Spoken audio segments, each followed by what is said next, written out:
Hello sa mga all at shout out sa mga all. Nung makarang araw pala no, nag-confirm na si VP Sara no na tatakbo daw siya bilang pangulo sa 2028. Tako. Ang daming nangatog dito no. Kumbaga although na ano na to na expected na. Kaya nga talagang todo ano sila todo bato kay VP Sara. Kaliwat kanan na batuhan ano ginagawa nila kay VP Sara.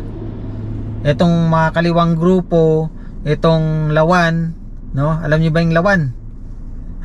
Yung mga pink lawan, dilawan, pulawan. Ayun nangyari. Nako, nangatog yung mga kasukasuan nila. At kung ano-ano na mga ano nila, mga reaksyon kumbaga. Alam naman nila yun na ano, mahihirapan sila kay VP Sara. Hindi sa totoo lang ano. Hindi naman sa pag-ano diyan. Mahihirapan sila diyan. Mahihirapan. Kung ano. Kaya nga todo ano sila ngayon todo tira sila ngayon. Kailangan nilang ma-impeach si VP Sara. Ang problema nga diyan ay ito pang-apat na filing ng impeachment. Inano daw unconstitutional. Nabulol pa no.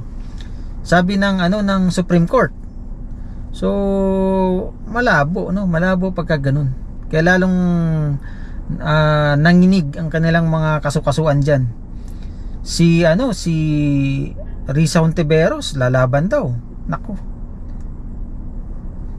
Tapos meron pa sinasabi si Leni Robredo no, lalaban din daw. Kaya nagpunta dun si BBM, di ba? Kaya lalo pa silang napansin, binatikos kasi itong si Madam Leni nung kalaban niya si BBM dati, ano nga ba yun, sa pagka Vice President ba yun or President? President nga tayo yun. Yung sinasabi ni Madam Leni sinungaling, no? Sinungaling daw si BBM. Pero ngayon, ano, friendship sila, no? Napakita nung isang araw lang nagpunta si BBM sa sa Bicol. So yun ang naging reaksyon ng mga tao na basta politics talaga, plastikan na talaga, no? So isa yon si Leni Robredo, si Risa Hontiveros, tapos si Tulfo, no, Senator Tulfo. Yun daw ang tinutulak nilang lumaban kay VP Sara. Tingnan natin ano. Pero ito personal nating opinion, malabo. Malabo nilang matalo si VP Sara. Sabihin na natin na may mga ayaw. Mga ayaw naman kasi yan yung mga mga kaliwa At saka yung mga alam mo yun na involved sa droga. Tatakot sila niyan kasi siyempre babalik yung yung way ng ng pagsugpo ng droga sa tulad ng tatay niya ni FPRRD, no?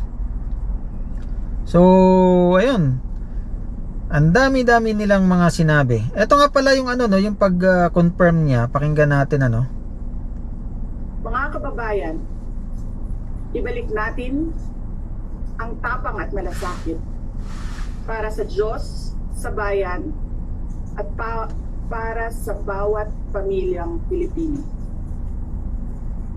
Ako si Sara Duterte, tatakbo bilang Pangulo ng Pilipinas. Yun nga. Yan, nung isang araw pa to Hindi lang natin kaagad na pansin na lang natin kasi kaliwat kanan ng patutsada ng mga kaliwa. Sama dyan sila Kulot, tsaka si ano nga ba pangalan yung isang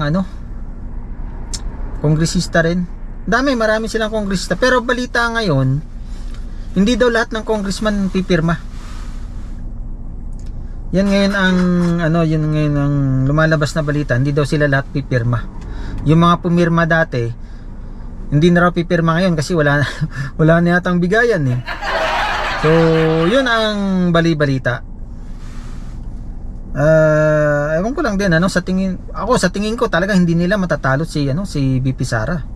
Mahirapan sila diyan, maliban lang kung talagang may gagawin silang hindi maganda. Yun ang kwan diyan. Pero kung labanan lang ng ng boto na walang dayaan, hindi nila matatalo yan. Kitang-kita naman sa mga survey sa FB. Ang dami nagpapa-survey. Tinitingnan lang natin. Ang dami talaga, marami talagang sumusuporta rin sa ayaw man nila at sa gusto ay wala silang magagawa.